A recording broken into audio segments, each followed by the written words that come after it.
Assalamualaikum warahmatullahi wabarakatuh. Halo semuanya, selamat datang di Jurnal Club Presentation. Bersama saya, Siva Almaratulusna dengan NIM 121230104 sebagai mahasiswa S1 Teknik Kimia, Fakultas Teknik Industri, Universitas Pembangunan Nasional Veteran Yogyakarta. Ini merupakan tugas dari mata kuliah Kimia Analisa yang diampu oleh Bapak Dr. Heri Septiakusuma, SSI MT. Oke, jadi di sini saya akan mereview sebuah jurnal yang tentunya sudah terindeks Scopus dengan topik acid base titration atau titrasi asam basa. Jurnal ini akan saya review dalam bahasa Indonesia. Oke, untuk judulnya sendiri, saya memilih jurnal dengan judul Acidity and pH of DES like mixture and the possibilities of their determination. Atau jika dalam bahasa Indonesia, jurnal ini berjudul Keasaman dan pH campuran seperti DES dan kemungkinan penentuannya. Jurnal ini ditulis oleh Veronika Jančíková, Veronika Majová, dan juga Michael Jablonský. Author-author ini berasal dari Departemen Slovak University of Technology in Bratislava, Faculty of Chemical and Food Technology, Department of Wood, Pulp and Paper, Redlands, IHO 9 81237, Bratislava, Slovak Republik. Oke, next untuk nama jurnalnya sendiri, ini adalah Journal of Molecular Liquid. Untuk keywordnya, di sini ada 6 keyword, yaitu acidity, pH, alkalinity, DES like mixture, hydrogen ions, and concentration. Atau jika kalau misalnya dalam bahasa Indonesia, kata kuncinya adalah keasaman, pH, alkalinitas, campuran seperti DES, ion hidrogen, dan konsentrasi. Untuk jurnalnya sendiri, ini bisa diakses di Science Direct dengan doi sebagai berikut. Oke, next. Nah, ini adalah tampilan awal dari jurnal yang akan saya review. Ini adalah nama jurnalnya, yaitu Journal of Molecular Liquid. Kemudian ini adalah judulnya, Acidity and pH of DES like mixture and the possibilities of their determination. Kemudian ini adalah autornya. Ini adalah asal autornya, tempat di mana mereka menuntut ilmu. Kemudian di sini ada keywordnya, dan di sini ada abstraknya. Oke, sekarang kita masuk ke struktur jurnal. Mengenai struktur jurnalnya, jurnal ini memiliki banyak topik yang menarik untuk dibahas. Di antaranya abstrak, kemudian pendahuluan, kemudian pengaruh faktor-faktor yang berkontribusi terhadap keasaman campuran seperti DES, kemudian pH dan definisinya tergantung pada konteks aplikasi, berbagai cara dan metode untuk mengukur dan menentukan keasaman dan pH campuran seperti DES. Kemudian yang keenam, penentuan keasaman dan pH dalam literatur untuk campuran seperti DES. Yang ketujuh, ada perspektif, pandangan, dan batasan untuk penerapan campuran seperti DES. Dan yang terakhir, kesimpulan. Oke, kita lanjut ke bagian abstrak. Nah, bagian abstrak ini biasanya terdiri dari satu paragraf yang mencakup keseluruhan dari materi yang akan dibahas, mulai dari pendahuluan sampai kesimpulannya. Jadi tujuan abstrak ini adalah memberikan gambaran menyeluruh tentang isi jurnal tersebut, sehingga pembaca dapat memahami inti dari sesuatu yang dibicarakan di dalamnya tanpa harus membaca keseluruhan dari jurnalnya. mengenai jurnal yang akan saya review, abstraknya adalah seperti ini. Mengevaluasi keasaman atau alkalinitas campuran seperti pelarut eutektik dalam campuran seperti DES sebagai aspek mendasar dalam karakterisasi mereka. Makalah ulasan ini memberikan ringkasan komprehensif dari berbagai pendekatan yang digunakan untuk mengukur keasaman atau alkalinitas dalam campuran ini. Metodologi ini mencakup spektrum teknik yang luas, mulai dari pengukuran pH tradisional dan fungsi keasaman Hammett, hingga metode yang lebih maju seperti menentukan nilai pKa, memanfaatkan pewarna indikator, melakukan penilaian konduktivitas, menggunakan pemodelan komputasi, dan menerapkan titrasi asam basa. Berbagai metode ini tidak hanya meningkatkan pemahaman kita tentang campuran, tetapi juga membuka jalan bagi manipulasi yang disesuaikan dan menjanjikan aplikasi inovatif di berbagai bidang. Jadi, intinya, jurnal ini memberikan ringkasan tentang berbagai metode yang digunakan untuk menentukan keasaman dan kebasaan dalam campuran DES like mixture ini, yang akhirnya dapat memberikan wawasan kepada kita tentang karakterisasi dan potensi dalam penerapannya. Oke, sebelum membahas lebih lanjut, saya akan membahas atau menjabarkan terlebih dahulu mengenai apa itu DES like mixture. Soalnya dari tadi tuh udah diungkit-ungkit DES like mixture. Atau kalau di sini tuh campuran seperti DES. Nah, jadi DES itu sendiri merupakan singkatan dari Deep Eutectic Solvents. Nah, ini adalah jenis pelarut yang terdiri dari campuran molekul yang dapat membentuk struktur hidrogen bonding yang kuat. Nah, DAS ini terbentuk dari kombinasi antara senyawa pengakseptor ikatan hidrogen atau HBA dan senyawa pemberi ikatan hidrogen atau HBD yang ketika dikombinasikan pada suhu tertentu dapat membentuk titik eutektik yang rendah. Sementara itu, istilah like mixture digunakan untuk menunjukkan bahwa campuran tersebut memiliki karakteristik atau sifat yang menyerupai DES, meskipun mungkin tidak sepenuhnya memenuhi definisi DES yang ketat. Jadi, penggunaan istilah like mixture ini dapat mengindikasikan bahwa campuran tersebut mungkin terinspirasi oleh DES atau memiliki beberapa karakteristik yang serupa dengan DES, seperti kemampuan pelarutan yang baik, sifat ekstraksi yang spesifik, atau reaktivitas yang unik.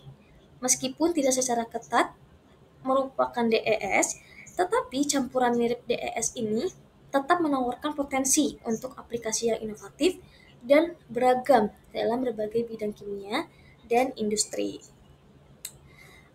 Jadi kalau misal kita simpulin nih, DES like mixture ini yang menjadi topik utama dalam pembahasan kita ini adalah campuran yang mirip dengan pelarut eutektik dalam hal sifat-sifatnya, tetapi terdiri dari senyawa-senyawa yang berbeda. Mereka ini dapat terdiri dari senyawa-senyawa yang mudah tersedia dan ramah lingkungan, seperti amonium klorida, asam asetat, gula, atau alkohol. Nah, DES like mixture ini menawarkan berbagai keunggulan juga, termasuk sifat pelarut yang dapat disesuaikan, keberlanjutan, dan aplikasi yang luas dalam berbagai bidang seperti katalisis, elektrokimia, sintesis material, dan bioteknologi. Nah, kemudian ada lagi nih istilah baru yang dari tadi kita sebut-sebut, yaitu eutektik. Nah, eutektik ini adalah titik pada diagram fasa di mana campuran dua atau lebih komponen padat membentuk larutan cair pada suhu tertentu dengan komposisi tertentu yang memberikan titik leleh terendah. Pada titik eutektik, larutan cair tersebut memiliki titik leleh yang lebih rendah daripada komponen murni yang terpisah. Proses eutektik ini sering banget digunakan dalam pemrosesan material untuk mencapai sifat-sifat tertentu, seperti penurunan titik leleh atau pencampuran homogen komponen. Oke, jadi uh, saya mengharapkan ketika saya membahas suatu topik, kita terlebih dahulu tahu apa yang ingin kita bahas. Itu. Oke, jadi lanjut. Di bagian pendahuluan, jurnal ini membahas tentang hal-hal ini. Yang pertama, memperkenalkan pentingnya keasaman dalam fraksinasi biomassa menggunakan campuran seperti DES. Yang kedua, mengklasifikasikan campuran mirip DES ke dalam 5 kategori berdasarkan komponen-komponennya. Yang ketiga, di sini dijabarkan bahwa para peneliti telah melakukan berbagai analisis untuk memahami perilaku pH dan karakteristik asam basa dari campuran seperti DES. Dan yang terakhir, di pendahuluan ini membahas tentang pengaruh pH campuran seperti DES. Oke, kita bahas satu-satu. Yang pertama, memperkenalkan pentingnya keasaman dalam fraksinasi biomassa menggunakan campuran seperti DES. Jadi, efek keasaman selama fraksinasi biomassa ini menggunakan campuran asam dalam pelarut eutektik dapat menjadi signifikan dan memainkan peran penting dalam dekonstruksi bahan lignoselulosa. Pelarut eutektik yang dimaksud di sini adalah campuran yang dibahas ini, yaitu campuran seperti DES. Nah, mengapa penting? Jadi gini, campuran seperti DES asam memiliki kemampuan untuk memecah struktur kompleks biomassa dan memisahkan komponen-komponennya. Campuran seperti DES asam Bronsted biasanya terdiri dari donor ikatan hidrogen atau hidrogen bond donor yang umumnya disingkat HBD dan akseptor ikatan hidrogen atau hidrogen bond acceptor atau HBA dengan katalis asam tambahan. Nah, kemudian yang kedua ini, mengklasifikasikan campuran mirip DES ke dalam 5 kategori berdasarkan komponen-komponennya. DES ini diklasifikasikan menjadi 5 tipe utama. Jadi mari kita bahas satu persatu. Yang pertama, tipe yang pertama itu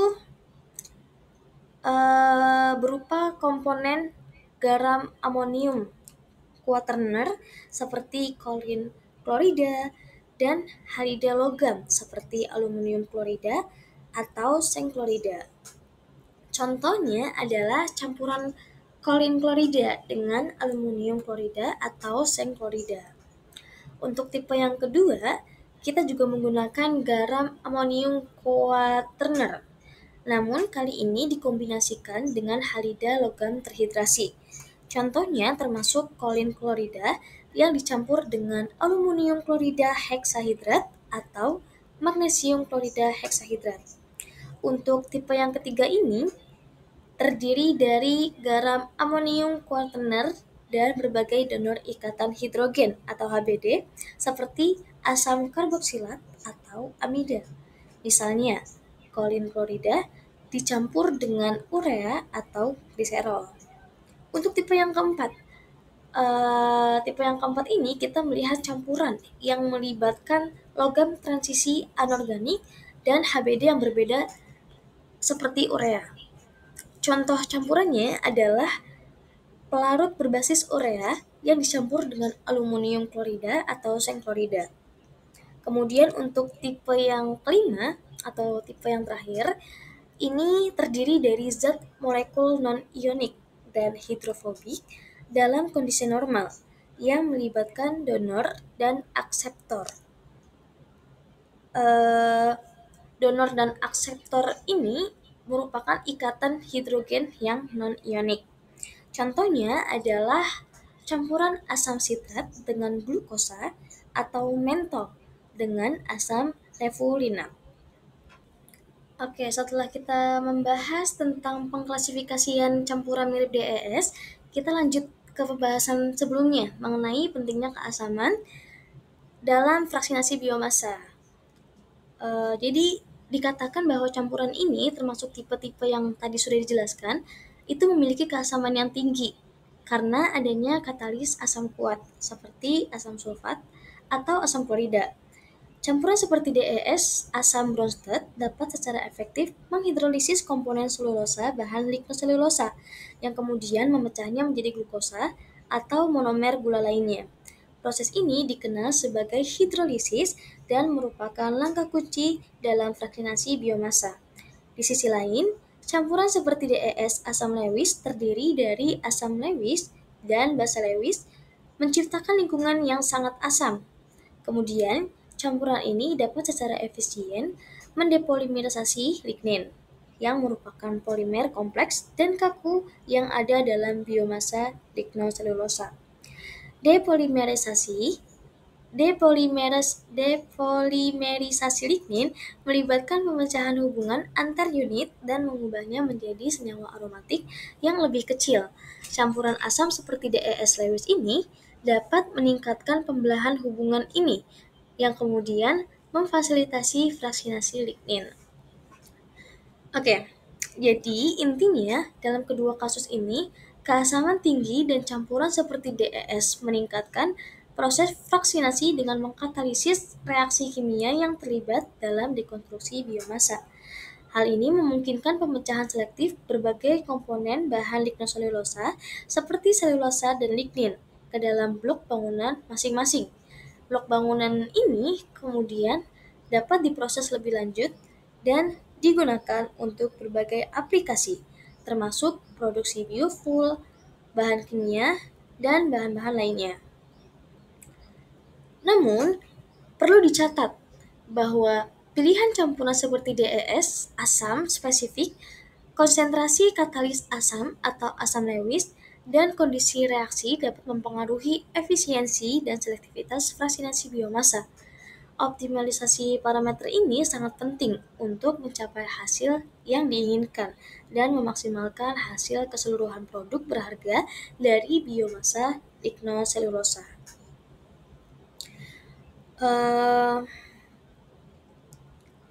Keasaman atau kebasahan larutan yang diukur dalam pH-nya dapat memiliki efek signifikan pada aplikasi campuran seperti DES.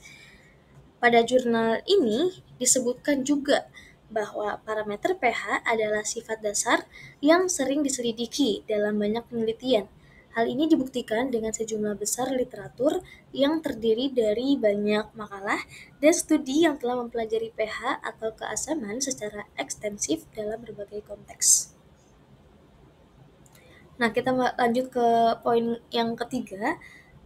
Di sini dijelaskan bahwa para peneliti telah melakukan berbagai analisis untuk memahami perilaku pH dan karakteristik asam basa dari campuran seperti DES. Investigasi ini membantu dalam mengeksplorasi kesesuaian campuran seperti DES untuk aplikasi yang berbeda, termasuk reaksi kimia, pemisahan, dan sintesis material. Dengan menganalisis pH, para peneliti dapat memperoleh wawasan tentang kemampuan donor proton atau akseptor proton dari campuran seperti DES, serta interaksi potensial mereka dengan senyawa atau zat terlarut lainnya. Sejumlah penelitian telah berfokus pada pemeriksaan nilai pH larutan campuran seperti DES dalam kondisi yang berbeda-beda, seperti berbagai komposisi, rentang suhu, dan konsentrasi. Nah, secara umum, analisis ini nantinya akan memberikan informasi berharga tentang keasaman atau alkalinitas campuran seperti DES dan berkontribusi untuk memahami perilaku kimia dan reaktivitasnya. Dengan menyelidiki parameter pH dalam sistem campuran seperti DES, peneliti dapat mengevaluasi stabilitas, fungsionalitas, dan penerapan pelarut di berbagai bidang, termasuk kimia hijau, elektrokimia, dan bioteknologi. Analisis pH merupakan aspek penting dari karakterisasi campuran seperti DES dan kemudian memberikan dasar untuk penelitian dan pengembangan lebih lanjut di bidang ini. Oke, mengenai poin yang terakhir, pengaruh pH campuran seperti DES. Jadi, pH ini dapat mempengaruhi stabilitas, kemudian sifat solvasi, dan reaktivitasnya. Keasaman atau alkalinitas, alkalinitas ini adalah sama kayak basa. Jadi keasaman atau kebasaan campuran seperti DES dapat mempengaruhi protonasi atau deprotonasi gugus fungsi dalam pelarut, serta disosiasi komponen garam.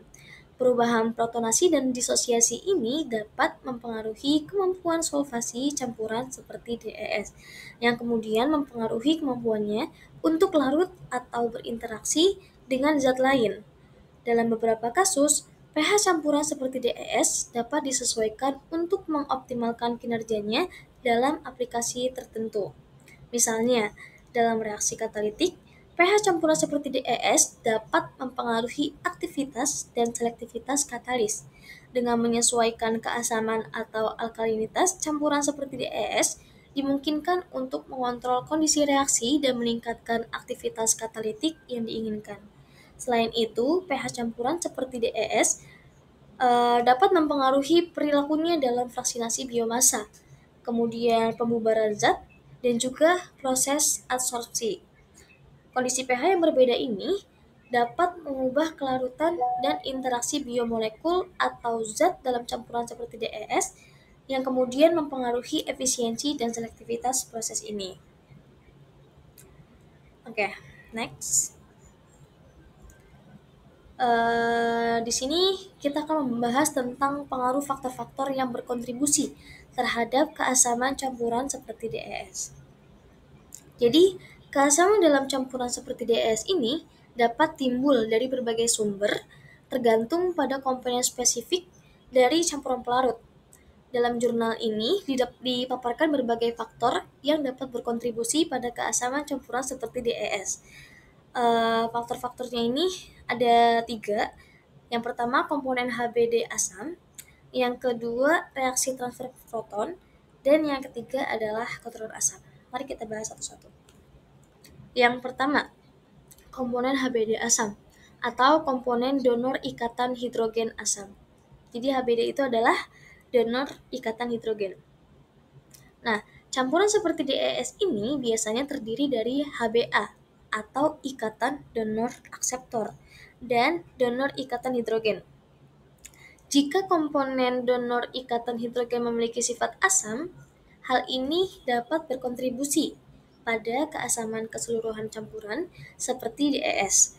Misalnya, jika donor ikatan hidrogen adalah senyawa asam seperti kolin klorida, campuran seperti DES yang dihasilkan mungkin menunjukkan keasaman.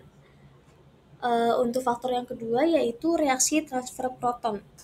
Campuran seperti DES juga dapat mengalami reaksi transfer proton, di mana proton ditransfer antara donor ikatan hidrogen dan komponen donor ikatan akseptor atau spesies lain yang ada di dalam pelarut.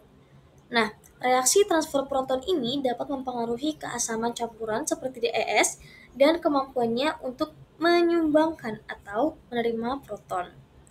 Untuk faktor yang terakhir yaitu kotoran asam atau pengotor. Kehadiran pengotor asam dalam campuran seperti DES ini dapat berkontribusi pada keasamannya. Kontaminan atau spesies asam sisa dari proses sintesis atau pemurnian dapat hadir dalam pelarut, yang pada akhirnya dapat mempengaruhi keasamannya. Namun, di sini terdapat catatan penting dari penulis jurnal ini bahwa keasaman campuran seperti DES umumnya jauh lebih rendah dibandingkan dengan larutan asam berair tradisional atau asam mineral kuat. Campuran seperti DES biasanya dianggap asam lemah atau bahkan netral dalam banyak kasus. Tingkat keasaman dalam campuran seperti DES akan tergantung pada komponen spesifik dan sifat asam basa mereka.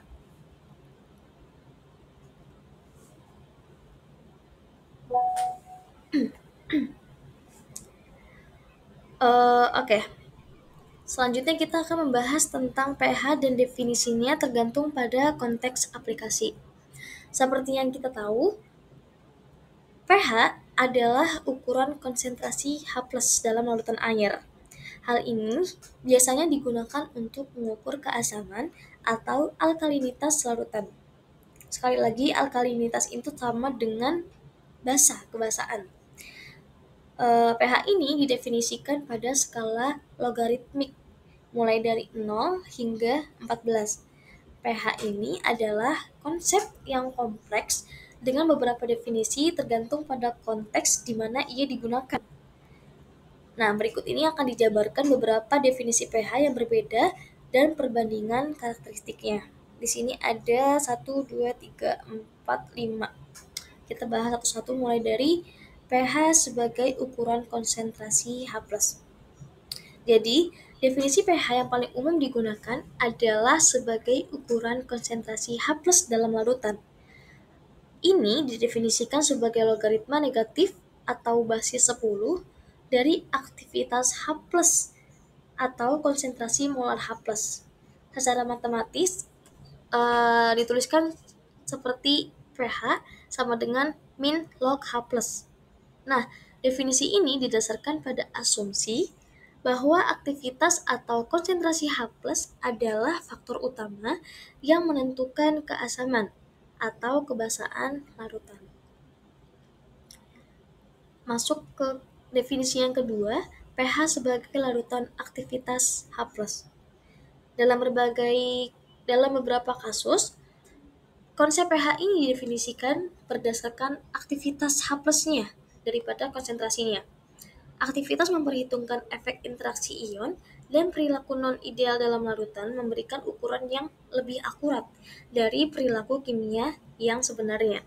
Definisi ini sangat relevan ketika berhadapan dengan solusi yang sangat terkonsentrasi atau tidak ideal. Gitu. Terus yang ketiga, pH sebagai ukuran konsentrasi proton efektif. Dalam berbagai konteks biologis dan fisiologis, pH terkadang didefinisikan sebagai ukuran konsentrasi proton efektif atau aktivitas proton. Hal ini memperhitungkan pengaruh berbagai sistem penyangga dan mekanisme transportasi ion dalam sistem biologis. Definisi ini sangat relevan untuk memahami regulasi pH dan homeostasis pada organisme hidup. Yang keempat, yaitu pH sebagai ukuran keasaman atau kebasaan. pH ini sering digunakan sebagai indikator kualitatif keasaman atau alkalinitas larutan. Dalam pengertian ini, pH berfungsi sebagai skala praktis untuk menilai keasaman relatif atau kebasaan suatu larutan. Dengan nilai di bawah 7 menunjukkan keasaman, nilai 7 menunjukkan netralitas, dan nilai di atas 7 menunjukkan alkalinitas atau kebasaan. Definisi ini didasarkan pada pengamatan fenomena kimia dan biologi umum yang terkait dengan rentang pH yang berbeda. Pilihan definisi tertentu tergantung pada disiplin ilmu, sifat sistem yang diteliti, dan tingkat akurasi atau kepraktisan yang diinginkan atau yang diperlukan untuk aplikasi tertentu. Dalam praktiknya, definisi pH berbasis konsentrasi H+ atau yang biasanya dituliskan pH sama dengan min log H+ adalah yang paling banyak digunakan dan dipahami secara luas. Karena ini memberikan skala yang nyaman dan kuantitatif untuk membandingkan keasaman atau kebasaan larutan. Namun, dalam skenario yang lebih khusus atau lebih kompleks, definisi pH lainnya mungkin lebih tepat untuk karakterisasi dan pemahaman yang akurat tentang perilaku kimia. Karena campuran seperti DES belum tentu larutan yang sifatnya itu air. Mereka mungkin tidak memiliki nilai pH dalam pengertian skala yang biasa aja atau skala tradisional gitu. Adapun definisi dan penjelasan lain tentang konsep pH. Konsep pH signifikan di antara jumlah fisiokimia yang umum terjadi. Atau jika dituliskan dalam kimia atau matematis, pH sama dengan min log AH plus dan termasuk aktivitas H+. Nilai pH ditentukan sebagai ukuran aktivitas H+ dalam larutan. koefisien energi transfer atau transfer energi Gibbs harus digunakan untuk mengukur keasaman dan kemudian membandingkan keasaman antara sistem pelarut. Campuran seperti DES mewakili sekelompok pelarut yang mirip dengan cairan ionik dan sejauh menyangkut transfer proton. Transfer terjadi antara asam Bronsted dan basa untuk membentuk garam dengan titik leleh di bawah suhu sekitar.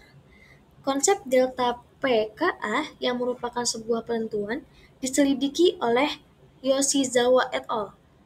Yang menunjukkan bahwa keasaman pelarut, khususnya cairan ionik, dipengaruhi oleh pelepasan H+. Selain itu, keasaman juga dipengaruhi oleh akseptor H+. Ketika delta pKa itu lebih besar dari sekitar 10, tidak ada perbedaan yang dapat diamati antara cairan ionik transport proton dan cairan ionik aprotik sesuai dengan perilaku transpornya.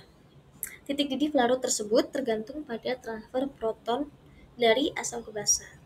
Gitu. Jadi itu adalah pengaruh pH pada stabilitas dan sifat larutannya. Oke, kita next ke metode alternatif yang sering digunakan untuk menilai keasaman campuran seperti DES. Pengukuran keasaman dalam campuran seperti DES ini dapat menjadi tantangan. Karena apa? Karena komposisi dari campuran seperti DES ini sebenarnya unik. Dan dia tuh kurang kadar air yang signifikan. Karena pengukuran pH tradisional itu bergantung pada keberadaan air dan konsentrasi H+, metode alternatif yang sering digunakan untuk menilai keasaman campuran seperti DES diantaranya adalah sebagai berikut. Yang pertama, fungsi keasaman hemat. Fungsi keasaman hemat atau biasa disimbolkan dengan H0 adalah skala yang mengukur keasaman media, termasuk pelarut non-air seperti campuran mirip DES. Ini ditentukan dengan mengukur efek zat larut asam pada senyawa indikator yang sesuai dalam pelarut. Skala H0 ini memungkinkan perbandingan keasaman antara pelarut yang berbeda, termasuk campuran seperti DES. Untuk metode alternatif yang kedua, bisa menggunakan konstanta disosiasi asam, atau yang biasa kita kenal sebagai nilai pKa. Nilai pKa ini mewakili konstanta disosiasi asam suatu senyawa dan memberikan wawasan tentang sifat asam atau basa. Dengan mengetahui nilai pKa dari komponen yang ada dalam campuran seperti DES, seseorang dapat memperkirakan keasaman atau kebasaan pelarut. Penentuan eksperimental nilai pKa dapat menjadi tantangan dalam campuran seperti DES, tetapi metode komputasi atau ekstrapolasi dari senyawa serupa dapat digunakan. Untuk metode alternatif yang ketiga, yaitu pewarna indikator. Pewarna indikator khusus untuk pelarut non-air dapat digunakan untuk menilai keasaman dalam campuran seperti DES. Pewarna ini berubah warna atau menunjukkan perubahan terukur lainnya berdasarkan keasaman atau kebasaan medium. Pilihan pewarna indikator yang sesuai tergantung pada sifat campuran seperti DES dan kisaran pH yang diharapkan. Pada jurnal ini dikatakan bahwa metode kolorimetri dapat digunakan untuk menentukan keasaman campuran seperti DES dengan menggunakan indikator pH dan pewarna yang sesuai. Metode selanjutnya yaitu pengukuran konduktivitas.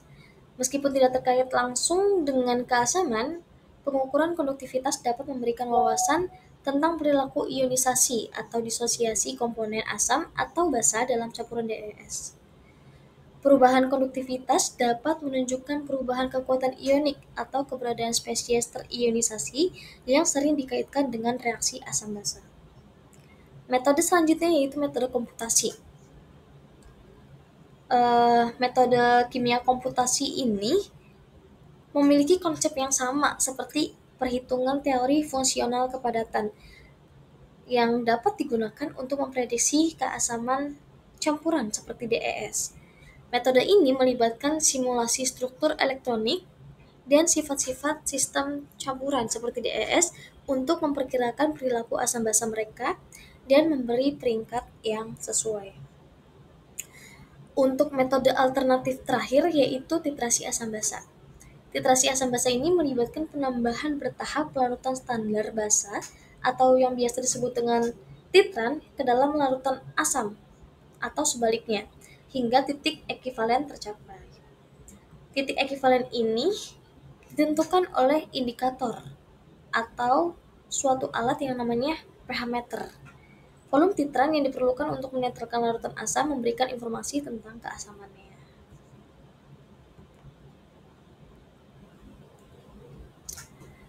Selanjutnya kita akan membahas tentang berbagai cara dan metode untuk mengukur dan menentukan keasaman dan pH campuran seperti DES.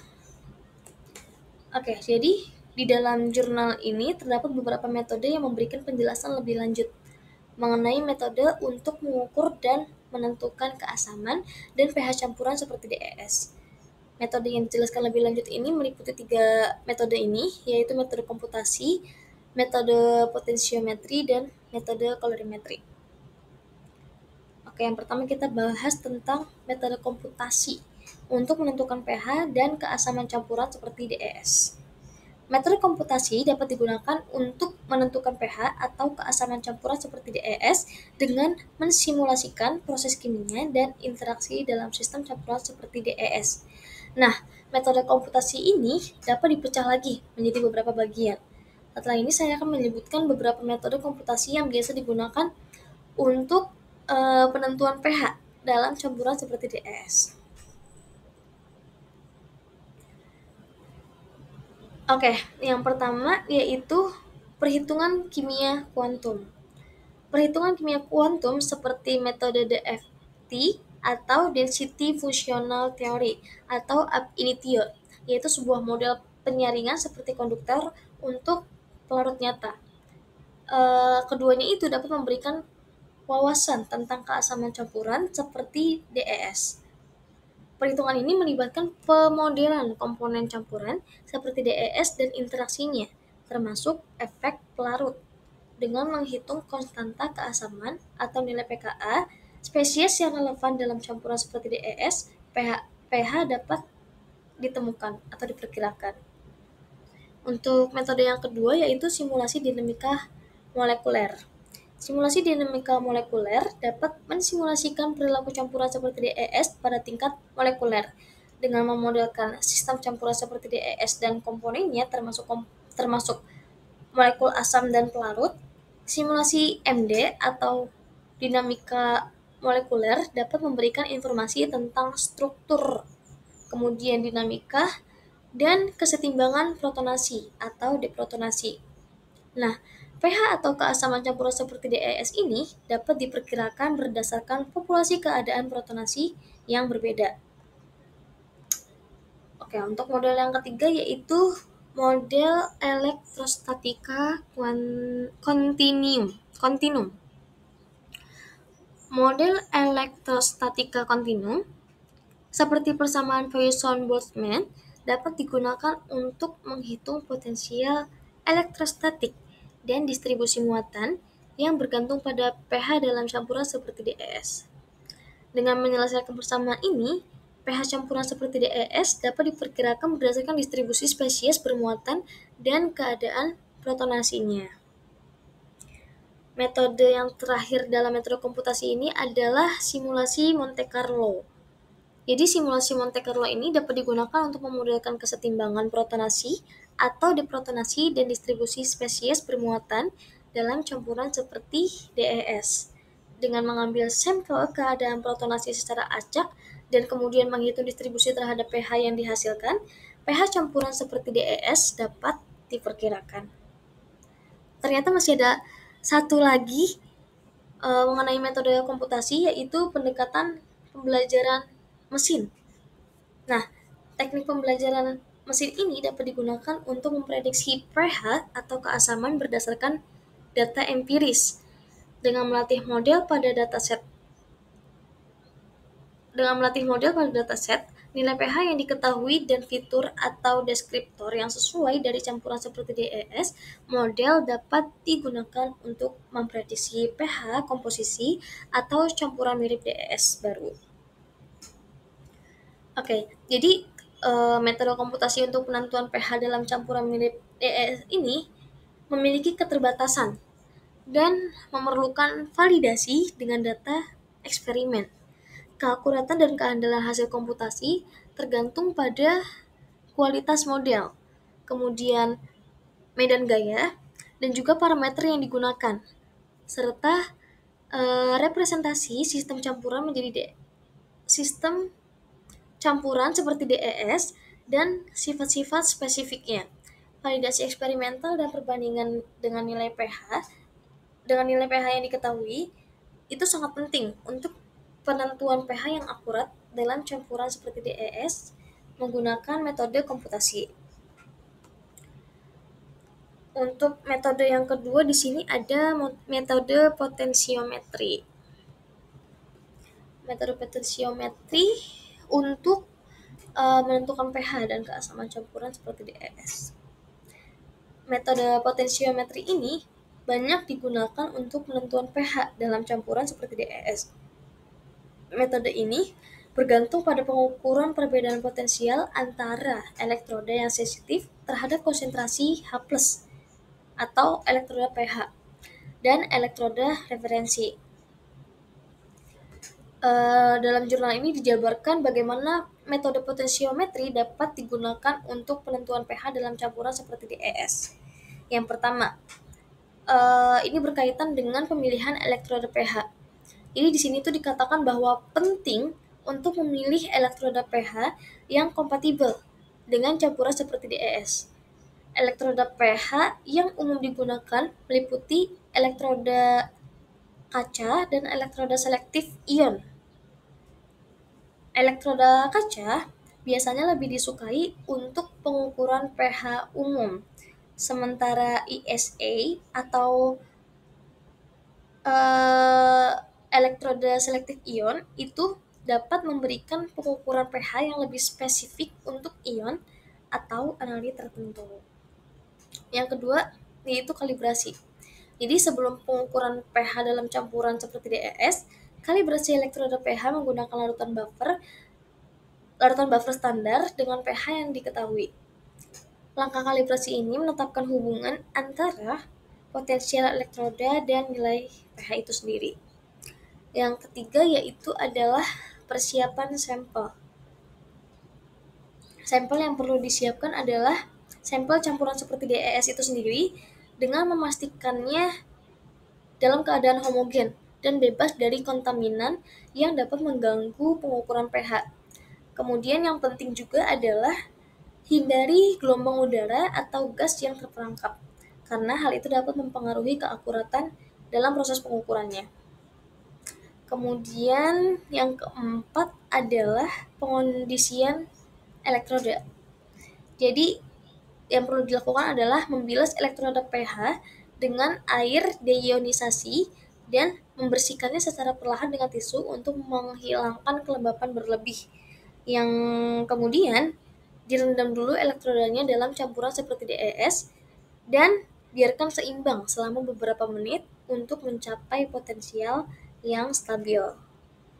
Yang selanjutnya yaitu pengukuran pH. Jadi caranya adalah menempatkan elektroda pH dalam sampel campuran seperti DES dan biarkan stabil. Kemudian catat pembacaan potensial yang disediakan oleh pH meter atau potensiometer. Dan yang terakhir yaitu pastikan suhu sampel campuran seperti DES dipertahankan dan diperhitungkan selama pengukuran. Metode selanjutnya yaitu analisis data. Jadi setelah melakukan tahap-tahap sebelumnya, kita perlu mengkonversi pembacaan potensial ke nilai pH menggunakan kurva kalibrasi yang ditetapkan selama langkah kalibrasi elektroda, dengan mempertimbangkan koreksi suhu apapun yang diperlukan berdasarkan spesifikasi elektroda. Nah, di sini dikatakan bahwa respon dan stabilitas elektroda itu dapat dipengaruhi oleh faktor-faktor seperti viskositas, kekuatan ionik, dan keberadaan ion atau analit tertentu.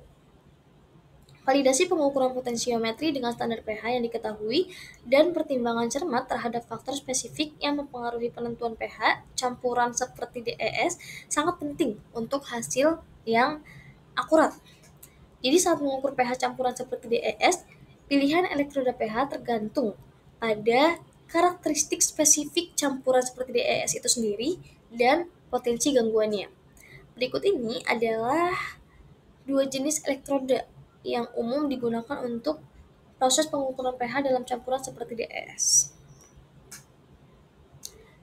Yang pertama yaitu elektroda pH kaca. Jadi elektroda pH kaca ini banyak digunakan untuk pengukuran pH secara umum dan larutan berair. Juga cocok untuk beberapa sistem campuran seperti DES. Elektroda ini terdiri dari membran kaca yang merespon perubahan konsentrasi H+. Membran kaca sensitif terhadap perubahan lingkungan kimia dan menghasilkan perbedaan potensial yang dapat dikorelasikan dengan pH larutan. Elektroda kaca biasanya serbaguna dan dapat memberikan pengukuran pH yang handal dalam berbagai komposisi campuran seperti DES. Elektroda yang kedua yaitu adalah elektroda selektif ion atau ISE yang merupakan pilihan lain untuk pengukuran pH dalam campuran seperti DES. Sementara ISE terutama dirancang untuk pengukuran selektif ion tertentu. Beberapa jenis ISE dapat digunakan untuk pengukuran pH, misalnya elektroda selektif ion hidrogen, juga dikenal sebagai transistor efek medan selektif ion hidrogen, dapat mengukur pH larutan dengan mendeteksi konsentrasi H+. Elektroda ini dapat memberikan pengukuran pH yang akurat dalam campuran seperti DES, tetapi ketersediaan dan kompatibilitasnya dapat bervariasi tergantung pada komposisi dan sifat campuran seperti DES tertentu. Oke, lanjut kita bahas tentang metode yang ketiga, yaitu metode kolorimetri. Jadi di sini metode kolorimetri juga dapat digunakan untuk menentukan pH dan keasaman campuran seperti DES. Metode kolorimetri ini bergantung pada perubahan warna indikator atau pewarna sebagai fungsi pH. Nah, di jurnal ini dijelaskan beberapa metode kolorimetri yang umum digunakan untuk penentuan keasaman dalam campuran seperti DES. Yang pertama yaitu kertas atau strip indikator pH. Kertas atau strip indikator pH ini mengandung campuran indikator pH yang berubah warna sebagai respon terhadap nilai pH yang berbeda. Kertas-kertas ini biasanya diresapi oleh indikator seperti lakmus, brometiol biru, dan indikator PP atau phenolphthalein. Dengan mencelupkan kertas atau strip ke dalam campuran seperti DES, perubahan warna dapat dibandingkan dengan bagan warna standar untuk memperkirakan pH dan secara tidak langsung menentukan keasaman. Yang kedua yaitu larutan indikator pH. Nah, larutan indikator pH ini terdiri dari pewarna spesifik yang menunjukkan warna berbeda pada tingkat pH yang berbeda juga. Sampel campuran seperti DES ini dapat dicampur dengan sejumlah kecil larutan indikator dan perubahan warna yang dihasilkan dapat diamati secara visual atau diukur menggunakan spektrofotometer. Perubahan absorbansi atau intensitas warna dapat dikorelasikan dengan pH dan kemudian digunakan untuk menentukan keasaman. Metode kolorimetri yang ketiga yaitu pewarna responsif pH. Pewarna atau indikator tertentu menunjukkan perubahan yang bergantung pada pH dalam sifat optiknya, seperti absorbansi atau fluoresensi. Nah, pewarna ini dapat ditambahkan langsung ke dalam sampel campuran seperti DES, dan perubahan warna atau fluoresensi yang dihasilkan dapat diukur menggunakan spektrofotometer atau spektrofotometer fluoresensi. Kurva kalibrasi ini dapat dibangun menggunakan standar keasaman yang diketahui untuk secara kuantitatif menggunakan pH atau keasaman sampel campuran seperti DES. Kemudian metode kolorimetri yang terakhir yaitu nanopartikel responsif pH. Nah, nanopartikel sensitif pH ini tuh seperti titik-titik kuantum atau nanopartikel emas yang dapat difungsikan dengan pewarna sensitif pH. Nanopartikel ini menunjukkan perubahan sifat optiknya, misalnya absorbansi, fluoresensi, atau resonansi plasmon permukaan. Ketika terpapar pada lingkungan pH yang berbeda, dengan menambahkan nanopartikel ini ke dalam sampel campuran dalam DES, perubahan warna atau fluoresensi yang dihasilkan dapat diukur dan dikorelasikan dengan pH atau keasaman. Oke, next. Di sini kita akan membahas cara yang dapat digunakan untuk memperkirakan atau menentukan pKa. Nah, pKa ini sendiri adalah nilai suatu asam, nilai keasaman gitu. Jadi penentuan pKa atau konstanta disosiasi asam dalam campuran seperti DES dapat menjadi tantangan. Karena apa? Karena seperti yang telah dijelaskan sebelumnya bahwa campuran seperti DES ini memiliki sifat unik.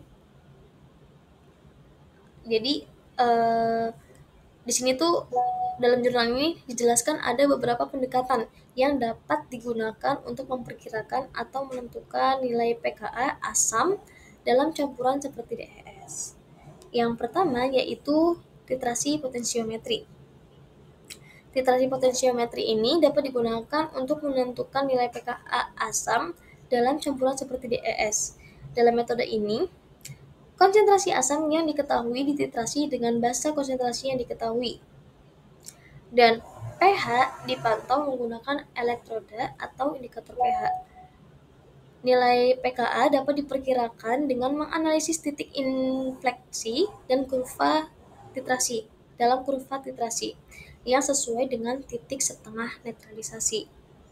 Yang kedua yaitu spektroskopi ultraviolet tampak atau UV-Vis.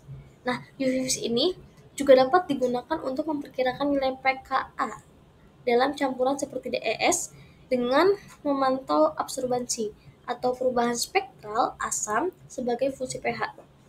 Dengan mengukur absorbansi pada nilai pH yang berbeda, nilai pKa ini dapat diperkirakan berdasarkan perubahan karakteristik spektral asam. Dan yang terakhir yaitu spektroskopi resonansi magnetik nuklir atau NMR. Nah, spektroskopi NMR ini dapat memberikan wawasan tentang proses disosiasi asam dalam campuran seperti DES dengan memantau pergeseran kimia proton asam sebagai fungsi pH. Yang kemudian informasi tentang nilai pKa-nya dapat diperoleh. Namun penting untuk mempertimbangkan interaksi potensial antara komponen campuran seperti DES dan asam selama pengukuran NMR. Oke, kita lanjut untuk membahas penentuan keasaman dan pH dalam literatur untuk campuran seperti DES. Jadi, sifat kimia seperti keasaman, kepadatan, viskositas, dan lain-lain variasinya dalam rentang sensitivitas tergantung pada sifat dan rasio komponen dalam campuran seperti DES yang dapat disesuaikan dengan aplikasi tertentu. Dalam karya ini oleh Kin et al., penulis membagi campuran seperti DES asam menjadi Bronsted dan campuran seperti DES asam Lewis. Campuran seperti DES Bronsted asam menunjukkan keasaman karena proton yang dapat terionisasi, sedangkan campuran seperti DES Lewis menunjukkan keasaman karena kekurangan elektron. Keasaman sistem pelarut, khususnya campuran DES asam, dapat dibuat dan dipantau sesuai dengan keasaman donor ikatan hidrogen. Intensitas keasaman Bronsted itu dapat dievaluasi dengan mengukur pH atau fungsi keasaman HEM atau H0 yang telah dijelaskan sebelumnya. Di bagian ini, penulis menyebutkan beberapa hasil penelitian yang telah dilakukan dalam publikasi oleh Cui et al.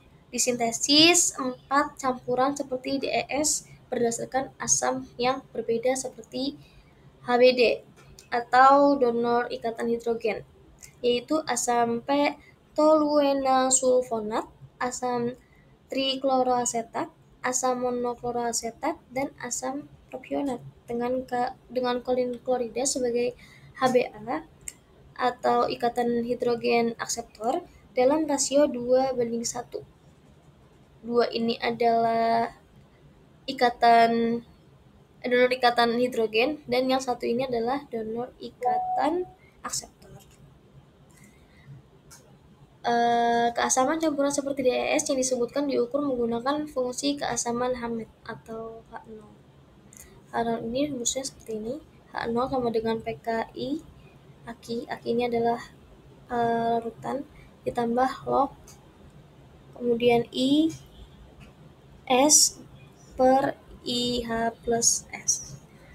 Jadi di sini I ini mewakili indikator PK, yang indikator PK ini sama dengan nilai PKA yang besarannya adalah 0,99 jika disebutkan dalam jurnal seperti itu. Kemudian IS ini adalah molaritas bentuk indikator yang tidak terprotonasi, dan IH plus S adalah molaritas bentuk indikator terprotonasi. Absorbansi kekuatan indikator menggunakan UV vis dalam air murni diambil sebagai referensi awal untuk mendapatkan dan menentukan bentuk indikator terprotonasi dan non-protonasi. Hasil penelitian menunjukkan bahwa campuran seperti DES berdasarkan kolin klorida atau asam P-toluenasulfonat memiliki keasaman tertinggi karena adanya asam P-toluenasulfonat yang memiliki keasaman tertinggi di antara HBD yang digunakan, dan karena penerimaan hidrogen dan pembentukan ikatan hidrogen antara HBA dan HBD yang telah mengakibatkan peningkatan keasaman campuran seperti DES. Kemudian, dalam karya Yan et al. Mensintesis campuran seperti DES berbasis guanidin untuk pencucian hijau katoda baterai lithium ion dengan asam askorbat. Tujuan dari pekerjaan ini adalah untuk menentukan efek keasaman atau viskositas campuran seperti DES pada pembubaran baterai lithium ion dengan asam askorbat. Nah, campuran seperti DES ini berdasarkan guanidin hidroklorida dan asam laktat disintesis dengan mengaduk dengan pengaduk magnetik dalam labu 100 ml pada suhu 50 derajat Celcius dan 400 rpm. Campuran mirip DES lainnya disintesis dalam kondisi yang sama dalam rasio molar 1:2, yang satu ini adalah HBA dan yang dua ini adalah HBD. Untuk pengukuran fungsi keasaman Hammett atau H0 menggunakan UV vis, etanol anhidrat sebagai larutan tipe basa dan asam sulfat 98% sebagai larutan tipe proton dengan konsentrasi indikator yang berupa 4 nitroanilin. Yang besarannya itu PK plus BH-nya itu sama dengan 0,99 atau setara dengan 377,5 nm sebesar 8,5 mg per L dikonfigurasi. Nah, menurut kesetimbangan ionik dalam karya ini, fungsi keasaman Hammett atau H0 didefinisikan menurut hubungan Eki, yang rumusnya itu adalah H0 sama dengan PKBH plus min log dalam kurung CBH plus per CB tutup kurung, di mana KBH plus ini adalah konstanta kesetimbangan.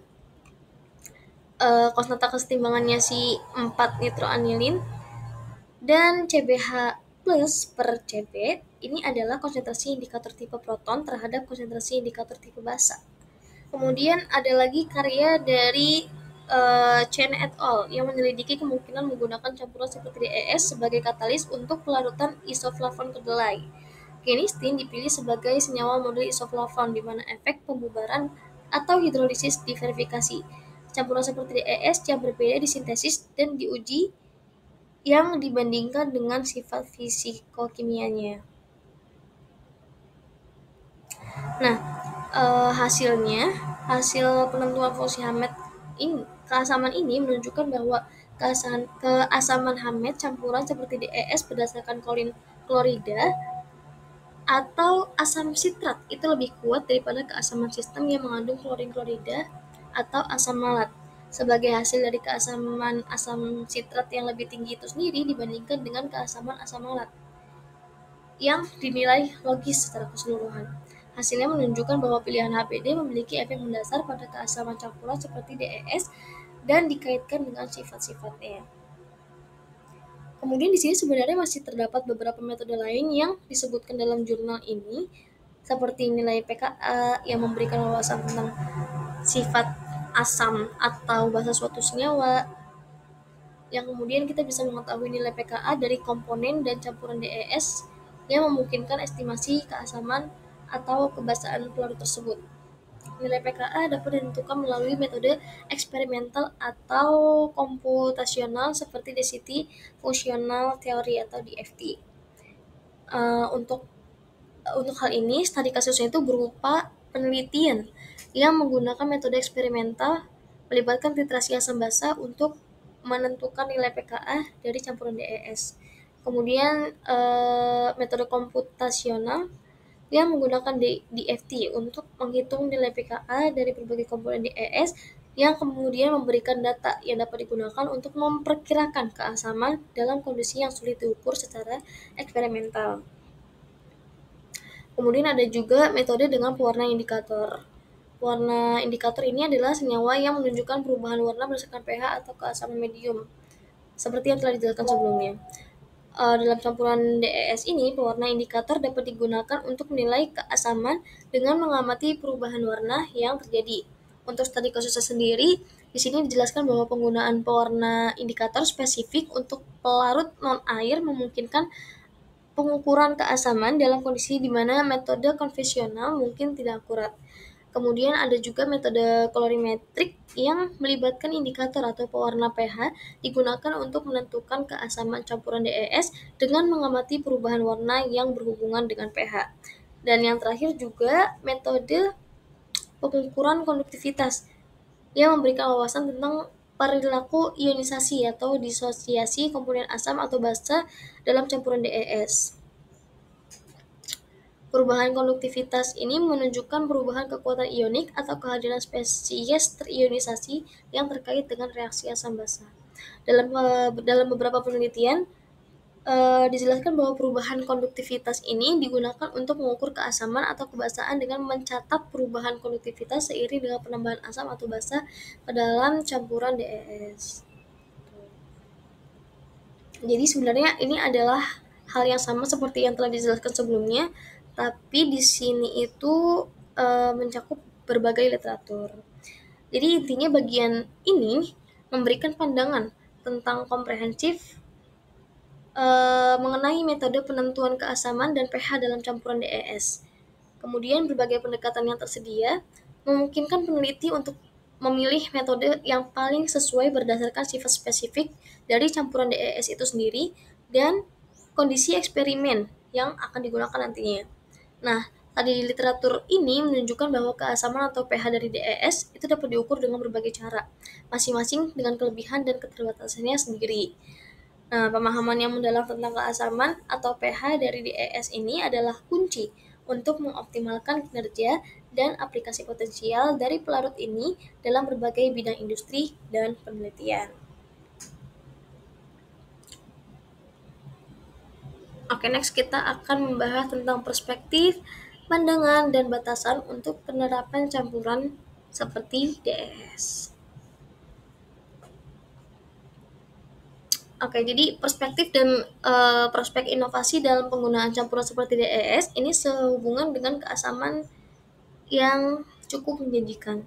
Jadi, keasaman campuran seperti DES dapat menjadi parameter penting dalam menyesuaikan sifat mereka dan memperluas aplikasi mereka. Yang pertama kita akan bahas mengenai perspektif dan bidang inovasi potensial. Yang pertama, campuran seperti DES asam. Para peneliti saat ini sedang mengeksplorasi penggunaan campuran seperti DES asam, di mana komponen HBD adalah senyawa asam, di mana komponen eh, ikatan donor hidrogen adalah senyawa asam. Campuran seperti DES ini dapat menunjukkan sifat dan reaktivitas yang unik yang membuatnya cocok untuk aplikasi spesifik seperti reaksi yang dikatalisis asam, kimia asam basa, dan protonasi gugus fungsi yang kemudian bisa merancang dan mengoptimalkan campuran asam seperti DES ini dapat membuka kemungkinan baru untuk proses yang efisien dan selektif. Yang kedua yaitu campuran dasar seperti DES. Pengembangan campuran dasar seperti DES dengan komponen ikatan donor hidrogen yang bertindak sebagai basis adalah bidang yang diminati. Campuran dasar seperti DES dapat menemukan aplikasi dalam reaksi yang dikatalisis dasar, reaksi deprotonasi, dan sebagai media untuk memfasilitasi transformasi kimia dasar. Dengan mengendalikan kebasaan campuran seperti DES, peneliti dapat mengeksplorasi jalan baru untuk proses yang berkelanjutan dan selektif. Kemudian untuk perspektif dan bidang inovasi potensial yang ketiga, itu berupa campuran seperti DES responsif pH. Perspektif lain adalah desain campuran seperti DES responsif pH, di mana keasaman atau alkalinitas pelarut dapat disetel atau dialihkan sebagai respons terhadap saran eksternal. Campuran seperti DES responsif ini dapat memiliki sifat yang reversibel dan dapat menemukan aplikasi dalam sistem pelepasan terkontrol, pelarut cerdas, dan lingkungan reaksi yang dinamis. Dengan memanipulasi keasaman seperti DES, peneliti dapat mencapai perubahan sesuai permintaan dalam perilaku solvasi dan reaktivitas. Selanjutnya untuk perspektif dan bidang inovasi itu ada fungsi ganda dan fungsi ganda asam basa. Nah, hal ini tuh memperkenalkan fungsi ganda asam basa dalam campuran seperti DES tunggal dapat menyebabkan efek sinergis dan peningkatan reaktivitas. Sistem campuran seperti DES semacam itu dapat bertindak sebagai donor dan akseptor proton secara bersamaan, yang memungkinkan jalur reaksi yang rumit dan selektivitas yang unik. Menjelajahi interaksi antara keasaman dan alkalinitas dalam campuran seperti DES dapat mengarah pada pendekatan inovatif dalam transformasi kimia.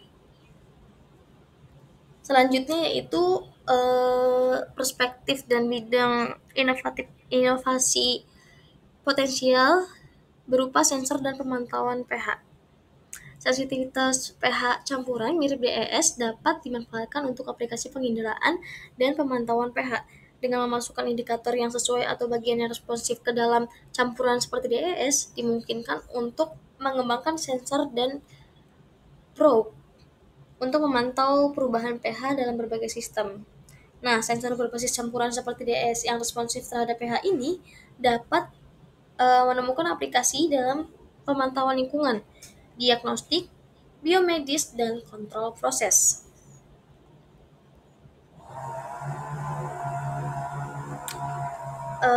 Kemudian kita bahas poin yang kedua, yaitu subjek area potensial. Jadi, campuran seperti DES ini dapat memiliki beberapa aplikasi. Nah, aplikasinya ini terbilang worth it di beberapa area potensial gitu. Yang pertama adalah desain katalis. Jadi campuran seperti DES ini muncul sebagai alternatif yang menjanjikan untuk pelarut organik tradisional dalam katalisis. Yang memahami nilai pH campuran seperti DES dapat membantu dalam merancang katalis yang cocok untuk reaksi tertentu.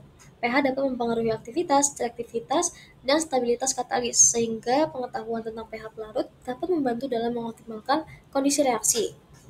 Yang kedua yaitu aplikasi elektrokimia. Saat ini campuran seperti DES telah menunjukkan potensi besar sebagai elektrolit dalam perangkat penyimpanan energi seperti baterai dan superkapasitor. Nilai pH dapat mempengaruhi kinerja elektrokimia dalam perangkat ini. Dengan memahami pH campuran seperti DES, peneliti dapat menyempurnakan komposisi pelarut untuk mengoptimalkan perilaku elektrokimia dan meningkatkan kinerja perangkat. Yang ketiga yaitu stabilisasi biomolekul. Campuran seperti DES ini telah dieksplorasi untuk berbagai bidang aplikasi bioteknologi, termasuk stabilisasi enzim, studi pelipatan protein, dan sistem pengiriman obat. pH ini memainkan peran penting dalam menjaga stabilitas dan aktivitas biomolekul. Pengetahuan tentang pH campuran seperti DES dapat membantu dalam memilih pelarut yang sesuai untuk aplikasi ini dan mengoptimalkan kondisi untuk stabilitas biomolekul. Yang keempat yaitu proses pemisahan dan ekstraksi.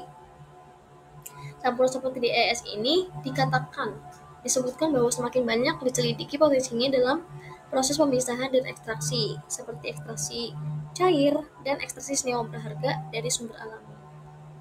pH dapat mempengaruhi kelarutan dan perilaku partisi zat larut dalam campuran seperti DES.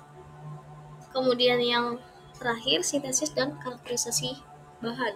Campuran seperti DES ini telah menjanjikan sebagai media reaksi untuk sintesis berbagai bahan, termasuk nanopartikel, kerangka logam organik, dan polimer. pH ini dapat mempengaruhi nukleasi, pertumbuhan, dan stabilitas bahan-bahan ini.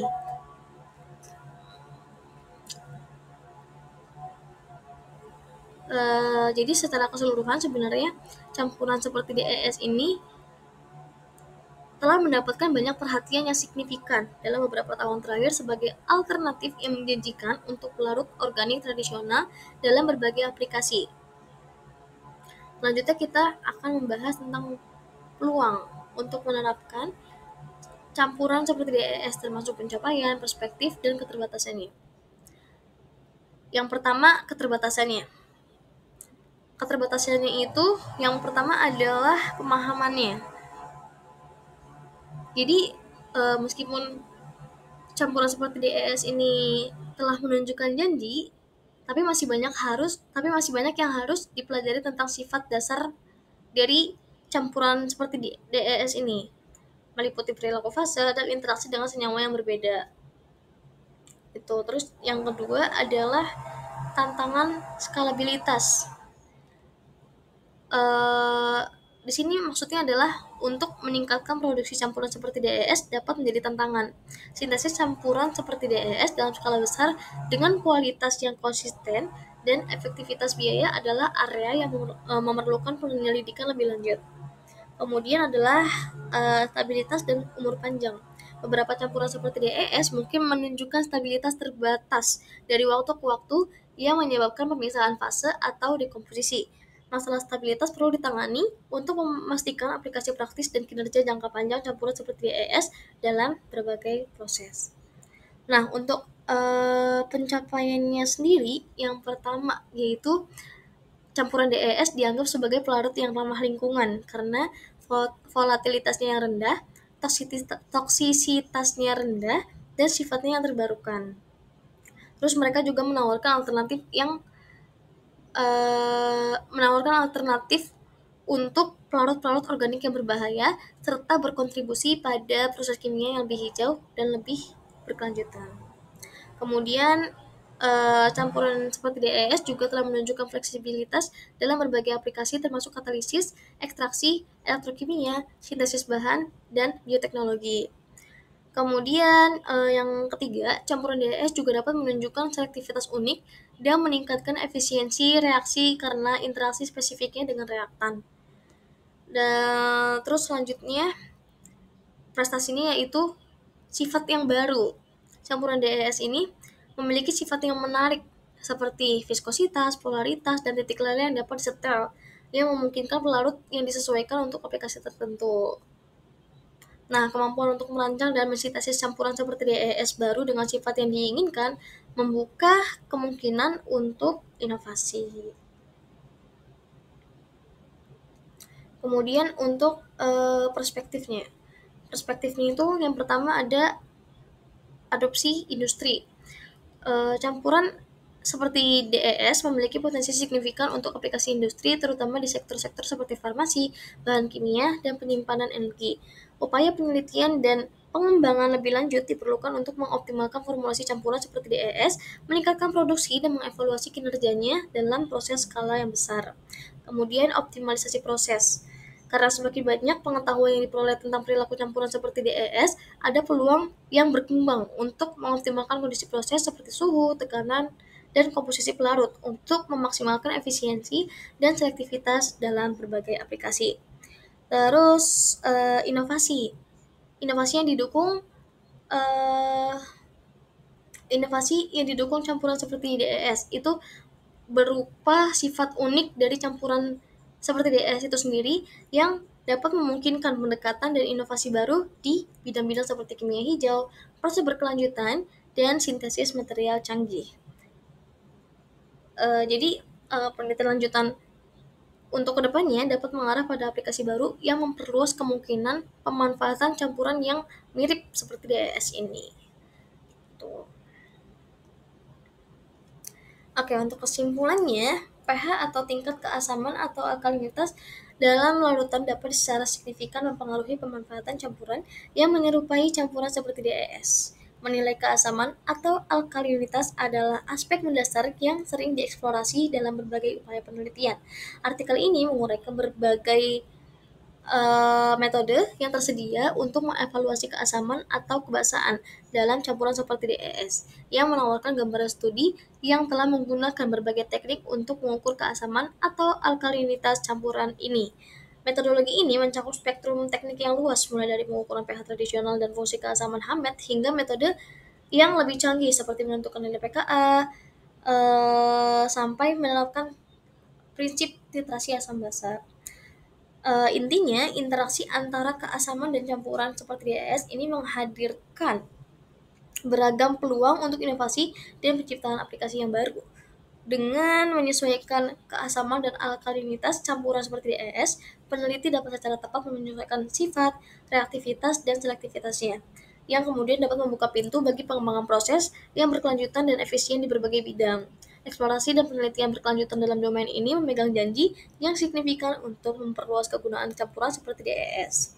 Kesimpulan dari jurnal ini sebenarnya adalah menyoroti keberhasilan campuran mirip DES sebagai pelarut hijau yang ramah lingkungan, keserbagunaan dalam berbagai aplikasi seperti katalisis dan ekstraksi, serta sifat uniknya yang mengandung selektivitas dan efisiensi reaksi. Campuran mirip DES juga memiliki potensi dalam berbagai industri seperti farmasi dan penyimpanan energi. Diperlukan upaya dan pengembangan lebih lanjut untuk mengoptimalkan formulasi, meningkatkan produksi, dan juga mengevaluasi kinerja campuran mirip DES dalam skala industri. Hal ini menunjukkan pentingnya terus menjelajahi dan memahami potensi campuran mirip DES untuk inovasi dalam berbagai aplikasi kimia dan industri. Oke, di akhir jurnal ini dituliskan pernyataan penulis bahwa semua penulis mendiskusikan makalah, menyusun makalah, mengomentari versi naskah sebelumnya, dan menyetujui naskah akhir. Semua penulis berkontribusi pada konseptualisasi dan desain naskah. Selain itu, dalam pernyataan kepentingan bersaing, para penulis menyatakan bahwa mereka tidak memiliki kepentingan keuangan yang bersaing atau hubungan pribadi yang dapat mempengaruhi pekerjaan yang dilaporkan dalam makalah ini. Terakhir, penulis mengucapkan terima kasih sebab pembuatan jurnal ini didukung oleh Badan Penelitian dan Pengembangan Slovakia berdasarkan kontrak nomor APVV 220277, APVV 220388, dan Vega Grant 1065123. Oke, sekian review jurnal dari saya. Semoga apa yang saya sampaikan dapat bermanfaat untuk saya dan juga kalian yang mendengarkan video ini. Atas kurang lebihnya saya mohon maaf yang sebesar-besarnya. Saya akhiri. Wassalamualaikum warahmatullahi wabarakatuh.